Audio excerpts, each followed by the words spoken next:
তোমরা আমাকে রক্ত দাও, আমি তোমাদের স্বাধীনতা দেব। এই জ্বলন্ত বাণীর বক্তা কে? এই প্রশ্নের উত্তরের জন্য কিন্তু কেউ কোনো পুরস্কার ঘোষণা করবে না। তার কারণ আসমুদ্র হিমাচল ভারতবর্ষ এবং সমস্ত ভারতবাসী জানে যে এই বাণী, এই জ্বলন্ত প্রতিজ্ঞা নেতাজি সুভাষচন্দ্রের। শুধু ভারতবর্ষ এবং ভারতবাসী কেন, সমগ্র বিশ্বের মুক্তি, স্বাধীনতা এবং সংগ্রামের প্রতীক নেতাজি সুভাষচন্দ্র।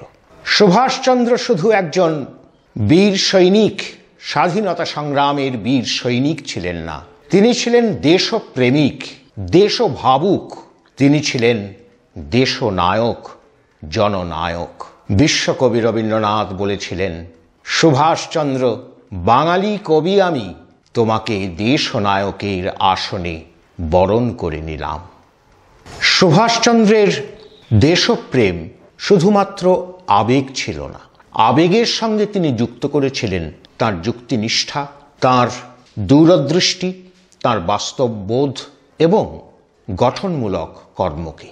আমরা সাধারণত সুভাষচন্দ্রের যে সংগ্রামী জীবন, বিশেষ করে তার অন্তরীণ অবস্থা এবং তারপর এলগিন রোডের বাড়ি থেকে মহানিষ্ক্রমণ এবং তারপর এই ব্রিটিশ রাজত্বের বা ব্রিটিশ শক্তির চোখে ধুলো দিয়ে তিনি যে Kabul, Kandahar, Italy, Germany, Russia, Japan ইত্যাদি দেশ ঘুরে আজাদ হিন্দ ফৌজের সর্বাধিনায়ক রূপে এই ব্রিটিশ উপনিবেশের উপর আঘাত হানলেন, আমরা সেই দিকটাতে বেশি উৎসুক হই, আমরা শিহরিত হতে চাই।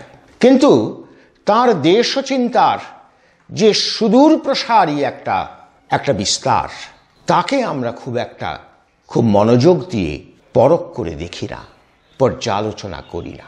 আজকে আমরা নেতাজি সুভাষচন্দ্রের দেশপ্রেমের সেই গঠনমূলক দিকটা আমরা একটু নাড়াচাড়া করে দেখতে চাই।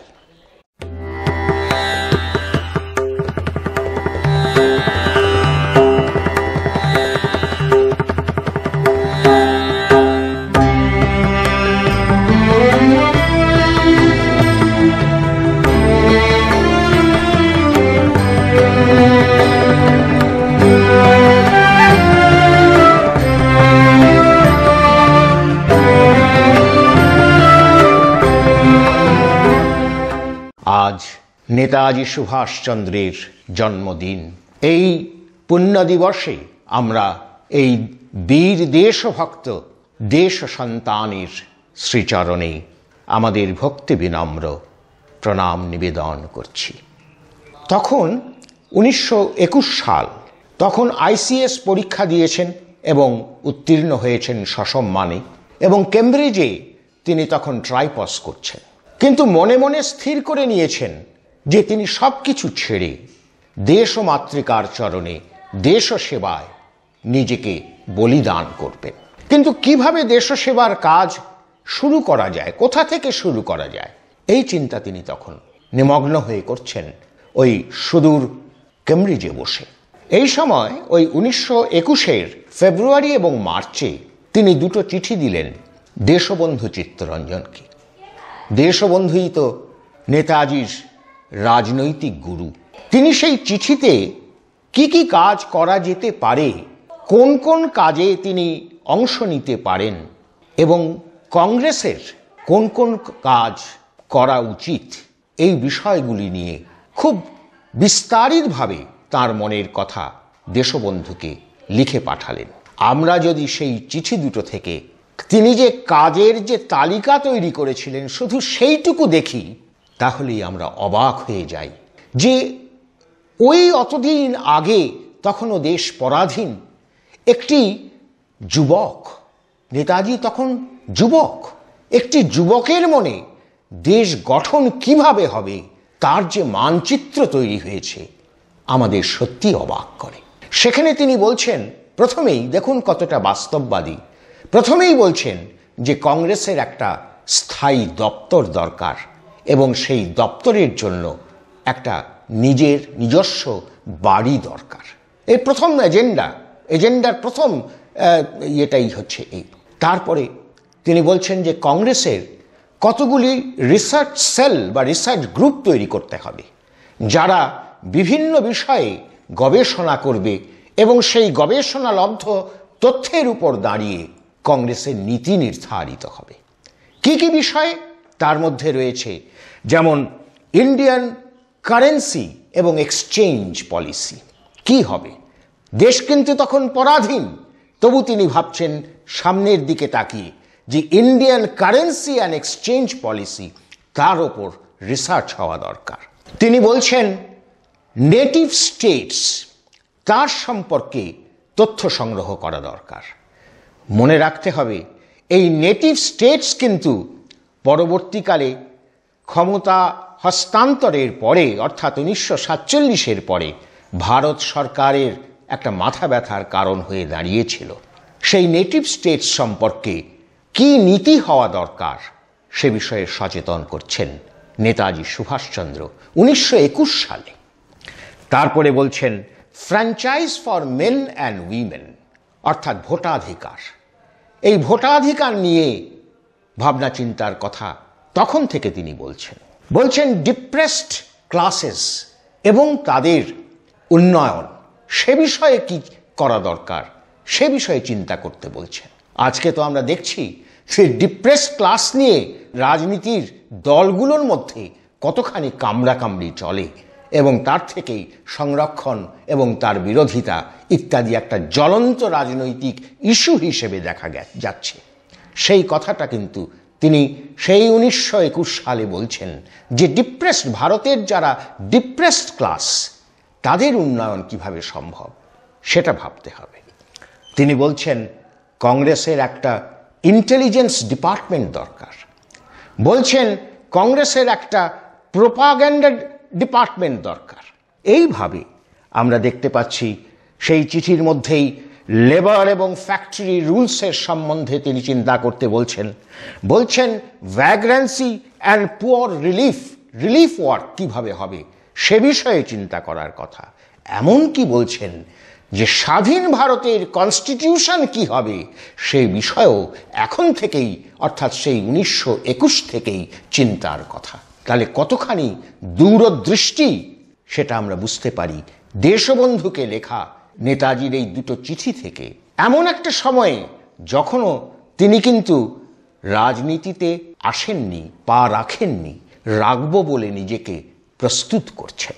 তারপরে ওই চিঠিতেই বলছেন আরো জনসংখ্যার পরিসংখ্যান, অর্থাৎ জন্ম, মৃত্যু এবং কোন রোগে মৃত্যু হলো তার একটি খুব সৎ পরিসংখ্যান যেন তৈরি থাকে আমাদের হাতে। বলছেন ভারতের অর্থনৈতিক অবস্থা, তার আয় ব্যয় ইত্যাদির ওপর রিপোর্ট তৈরি করতে হবে। বস্তুত এই যে পঞ্চবার্ষিকী পরিকল্পনা হলো আমাদের ভারতবর্ষে স্বাধীনতা উত্তর যুগে, সেই পঞ্চবার্ষিকী পরিকল্পনার চিন্তাও কিন্তু আমরা নেতাজির লেখার মধ্যে পাই। তারপরে সমবায় ব্যাংক প্রতিষ্ঠার কথা বলছেন। এইভাবে প্রথম চিঠিতেই যেন প্রথম নিজে রাজনীতিতে পদার্পণের পূর্বেই নেতাজি ভারতবর্ষের জাতীয় আন্দোলনকে একটি গঠনমূলক দিকে নিয়ে যাবার প্রতিশ্রুতি দিলেন। এখানেই তার বিশেষত্ব। সমাজসেবা সম্পর্কে নেতাজির গভীর চিন্তা ভাবনা ছিল। সমাজসেবা বলতে তিনি বুঝতেন মানুষকে কর্মক্ষম করে তোলা, মানুষের মধ্যে ডিগনিটি অব লেবার, সেই আভিজাত্য বোধ গজিয়ে তোলা। এবং সমাজসেবার মধ্যে তিনি কি কি চেয়েছেন?